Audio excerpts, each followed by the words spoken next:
Hai, apa kabar semuanya? Semoga kabar Anda baik-baik saja. Terima kasih karena sudah memberikan support dan juga kesetiaan Anda untuk membangun channel Codot Film. Yuk kita lanjutkan alur ceritanya, sambil siapin kopi dan cemilan, setting suara volume full. Gasken. Membunuh Mo Cheng. Tubuh Geye seperti daun yang jatuh tertiup angin musim gugur saat dia dengan cepat membalas dengan cara yang terburu-buru. Meja dan kursi di sepanjang jalan dihancurkan oleh kekuatan tersembunyi yang terkandung dalam Geye saat mereka bersentuhan dengannya. Sepasang kaki Geye diseret ke tanah saat dia didorong mundur setengah jarak dari aula sebelum tubuhnya berhenti perlahan. Wajahnya yang agak pucat ditutupi oleh ketidakpercayaan dan keterkejutan.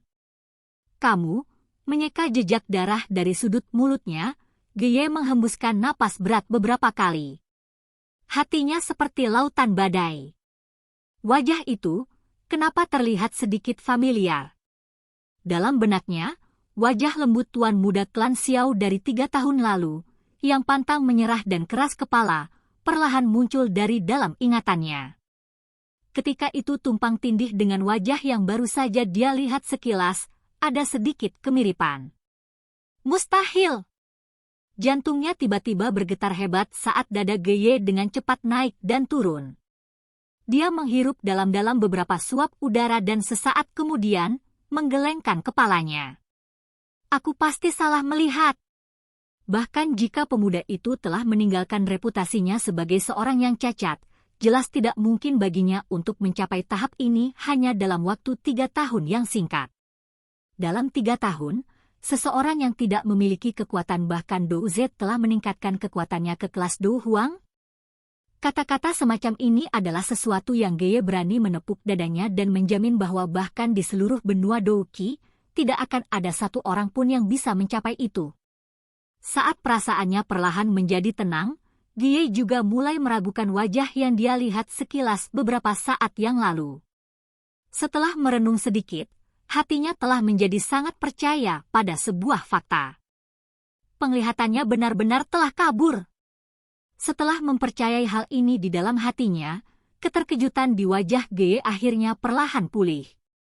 Dia memegangi dadanya dan batuk beberapa kali. Seutas darah sekali lagi mengalir dari sudut mulutnya. Serangan telapak tangan dari orang berjubah hitam tadi memang menyebabkan dia menerima luka yang cukup serius. Paman Ge, kamu baik-baik saja. Dari platform tinggi, Nalan Yanran melayang ke sisi Geye. Kekhawatiran muncul di wajah cantiknya saat dia bertanya dengan mendesak. Batuk, aku baik-baik saja. Geye menggelengkan kepalanya dan tersenyum pahit. Mengamati wajah pucat Geye, alis Nalan Yanran terangkat secara vertikal. Ini adalah pertama kalinya dia menyaksikan seseorang yang berani memperlakukan anggota Mystic Cloud Sect dengan cara seperti itu. Wajah cantiknya segera menjadi dingin saat dia mengarahkan pandangannya ke orang berjubah hitam itu. Dia dengan dingin berkata, "Tuan, dapatkah tindakan Anda hari ini diartikan sebagai provokasi terhadap Mystic Cloud Sect?" Jubah hitam itu bergetar sedikit. Nalan Yanran tampaknya bisa merasakan tatapan acuh tak acuh yang ditembakkan dari bawah jubah hitam. Segera, dia dengan erat memegang tangannya, kemarahan tersembunyi di hatinya. Selain membahas Mystic Cloud Sect, apa yang bisa kamu lakukan? Saya pasti akan mengambil nyawa Mo Cheng hari ini. Jika Anda ingin menghentikan saya, Anda dapat mengambil tindakan. Anda tidak perlu menggunakan Mystic Cloud Sect dan Yun Yun untuk menakut-nakuti saya. Itu tidak akan berhasil pada saya. Orang berjubah hitam itu menepuk lengan bajunya. Suaranya membawa ejekan dan tawa dingin. Kamu, mendengar ejekan dari orang berjubah hitam, amarah menyerbu alis gelap Nalan Yanran. Dia dengan dingin tertawa, kamu adalah seorang Du Huang. Saya pikir kamu tidak bisa menjadi seseorang tanpa reputasi apapun di Kekaisaran Jia Ma. Karena Anda bersikeras untuk membunuh Mo Cheng hari ini, tolong beritahu saya nama Anda. Di masa depan, Mystic Cloud Sect saya akan menemukan tuan dan alasan dengan Anda. Alasan dengan saya? Keke, Seharusnya Yun Yun membawa beberapa ratus orang untuk bertukar pikiran, bukan? Orang berjubah hitam itu menggelengkan kepalanya dan tertawa mengejek. Karena kamu berani membunuh Mo Cheng di depan begitu banyak kekuatan di wilayah timur laut, mengapa kamu menyembunyikan kepalamu dan hanya menunjukkan ekormu? Dengan kekuatanmu, kupikir bukan karena kamu takut akan balas dendam dari klan Mo, melainkan kamu takut pada Mystic Cloud sekte di belakang klan Mo, kan? Nalan Yanran dengan dingin berkata. Bukannya saya tidak berani, tapi saya tidak mau. Anda tidak perlu terlalu cemas. Saya cepat atau lambat akan menuju ke Mystic Cloud Sect. Ketika saatnya tiba, Anda secara alami akan jelas tentang identitas saya. Orang berjubah hitam itu berkata dengan acuh tak acuh. Mendengar bahwa orang berjubah hitam memandang rendah Mystic Cloud Sector dengan cara seperti itu, Nalan Yanran menggigit gigi peraknya dengan lembut dan dengan kejam berkata, bagus. Karena Anda memiliki keberanian seperti ini, saya ingin melihat apakah Anda benar-benar memiliki keberanian untuk menyerang Mystic Cloud Sect. Kau sudah selesai. Jubah hitam itu sedikit bergetar. Orang di dalam sepertinya mengangkat bahu. Jika kamu telah mengatakan semua yang kamu inginkan, maka tolong berhenti membuat keributan. Saya akan menyerang. Jika Anda ingin memblokir saya, silakan lakukan. Namun, saya ingin mengingatkan Anda bahwa saya tidak akan menunjukkan belas kasihan karena identitas Anda. Jika Anda tidak ingin Mystic Cloud Sect kehilangan penggantinya, maka diam saja di samping. Mendengar ini, mulut kecil Nalan Yanran yang merah dan ramping ditekan rapat. Dadanya yang melimpah naik dan turun sedikit, menyapu sudut yang dipenuhi godaan. Meskipun hatinya sangat marah, dia tidak memiliki solusi yang mungkin. Di aula besar ini, tidak ada orang yang bisa bersaing dengan orang kuat misterius ini. Selain itu, pihak lain tampaknya tidak takut pada Mystic Cloud Sect. Oleh karena itu, selain menyaksikan Mo Cheng menjadi roh di bawah telapak tangannya, dia tampaknya tidak punya pilihan lain.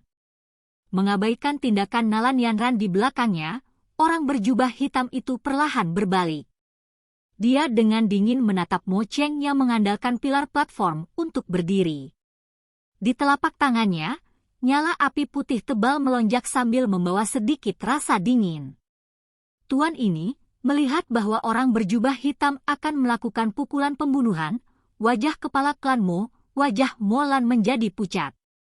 Meskipun dia ingin maju untuk menghentikannya, dia hanya bisa dengan paksa menekan dorongan ini setelah melihat nasib Geye dan Nalan Yanran beberapa waktu yang lalu. Orang berjubah hitam ini jelas menahan karena status Geye. Namun, jika mereka maju ke depan, bagian dalam aula kemungkinan akan menerima beberapa pahatan es lagi. Oleh karena itu, Molan hanya dapat berdiri pada jarak yang lebih aman dari orang berjubah hitam itu dan berkata, Tuan, tidak ada yang terjadi pada gadis kecil bernama King Lin itu. Selama Anda bersedia melepaskan tetua pertama, klan Mo kami bersedia memberi Anda kompensasi sesuai ketentuan yang Anda tetapkan. Orang berjubah hitam tetap tanpa ekspresi mendengar kata-kata yang diucapkan Molan. Di bawah pengamatan semua pemimpin di aula, dia perlahan berjalan menuju Mo Cheng. Niat membunuh gelap dan dingin yang samar menyebabkan bagian dalam aula diselimuti atmosfer es. Mengamati orang berjubah hitam yang bahkan tidak mengganggunya, Molan tersenyum canggung. Di bawah tekanan kekuatan absolut seperti itu, dia hanya bisa melepaskan pikiran untuk mencoba menyelamatkan. Dia yang hatinya sedih hanya bisa berharap bahwa Do Huang ini, yang tindakannya sangat kejam, tidak akan mulai membersihkan klan Mo setelah membunuh Mo Cheng. Jika tidak, klan Mo benar-benar akan menurun dari kekuatan tertinggi menjadi yang bahkan tidak akan diberi peringkat. Tampaknya Mo Cheng juga mengerti bahwa orang berjubah hitam itu bertekad untuk membunuhnya. Karena itu, dia tidak membiarkan memohon belas kasihan yang tidak berguna. Dia menatap orang berjubah hitam yang berjalan dengan kejam. Tangan kirinya yang tersisa tiba-tiba bergoyang sedikit. Jika kamu ingin membunuhku, aku juga akan meninggalkan beberapa bekas luka padamu. Dengan senyum sinis, Mo Cheng meringkuk tubuhnya, yang tiba-tiba bergetar. Kekuatan tersembunyi yang ganas menghancurkan lengan bajunya. Di tangan yang telanjang di udara, urat-uratnya seperti banyak ular kecil yang berulang kali berdenyut. Tangan itu juga tiba-tiba menjadi lebih besar secara aneh. Kuku yang awalnya normal juga mengembang setengah inci dan warnanya juga menjadi hitam tak tertandingi dan aneh. Saat ini, tangan Mo Cheng benar-benar terlepas dari bentuk normal manusia. Melihatnya, tangan itu tampak lebih seperti anggota tubuh binatang ajaib. Warna merah pucat perlahan memenuhi lengannya. Sesaat kemudian, seluruh tangannya benar-benar menjadi merah seluruhnya. Ketika seseorang melihatnya, itu seperti sekumpulan api yang dibentuk menjadi sebuah lengan. Melanggar lengan gunung? Tetua pertama benar-benar mencangkokkan lengan dari peringkat 5 binatang ajaib, badak gunung berapi yang melanggar, yang ada dalam koleksi klan kita, ke tubuhnya. Mengamati Mo Cheng yang tangannya telah menjadi sangat luas, semua eselon atas klan Mo tidak bisa membantu tetapi berseru tanpa sadar. Ekspresi Mo Lan berubah drastis saat dia menatap tangan Mo Cheng. Sudut mulutnya tidak bisa membantu tetapi bergerak-gerak. Benda ini adalah barang paling berharga dari klan dan sebenarnya telah menjadi milik pribadi Mo Cheng. Sebagai kepala klan, hatinya benar-benar berang. Pergi dan mati! Menatap jahat pada orang berjubah hitam, kaki Mo Cheng dengan keras melangkah dari pilar platform di belakangnya. Lututnya sedikit menekuk saat tubuhnya menjadi seperti bola meriam yang menembak langsung ke orang berjubah hitam itu. Saat dia menyerbu ke depan, tangan Mo Cheng yang agak besar diseret ke tanah. Jari-jarinya yang tajam merobek 5 selokan yang dalam di tanah yang keras. Mengamati Mo Cheng, yang kekuatannya tiba-tiba menjadi sangat menakutkan, ekspresi semua orang di ruangan itu sedikit berubah. Meskipun mereka telah mendengar bahwa anggota klan Mo dapat mencangkok anggota tubuh binatang ajaib untuk menggantikan organ asli mereka, mereka tidak pernah melihat betapa hebatnya perubahan yang dapat dibawa oleh transplantasi. Berdiri di tempat, orang berjubah hitam itu menatap Mo Cheng, yang matanya menjadi sangat merah dan benar-benar stres dengan darah. Dia dengan lembut dan dingin berkata sambil tersenyum, sungguh menyedihkan. Tampaknya ketika Anda telah memperoleh kekuatan binatang ajaib, kondisi mental Anda secara bertahap terkikis oleh sifat binatang itu. Bagian paling luar biasa dari apa yang disebut transplantasi tampaknya mengubah seseorang menjadi binatang ajaib yang hanya tahu cara membunuh, bukan? Bajingan, pergi dan mati! Mu Cheng melebarkan matanya dengan marah di wajah ganasnya. Kakinya dengan keras menginjak tanah dan tubuhnya melesat ke arah atas kepala orang berjubah hitam itu. Telapak tangannya yang besar diayunkan ke bawah dengan kejam. Saat tangannya melambai, udara benar-benar hancur sampai menciptakan ledakan yang menusuk telinga dari kekuatan yang menakutkan ini. Di kaki orang berjubah hitam ini, tanah yang keras mulai retak sedikit demi sedikit di bawah tekanan kekuatan menakutkan di udara ini. Merasakan serangan kekerasan dari kekuatan di atas kepalanya, orang berjubah hitam itu perlahan mengangkat kepalanya. Dia dengan jelas mengungkapkan wajah halus dan tampan di bawah jubah hitam ke pemandangan Mo Cheng, yang matanya merah.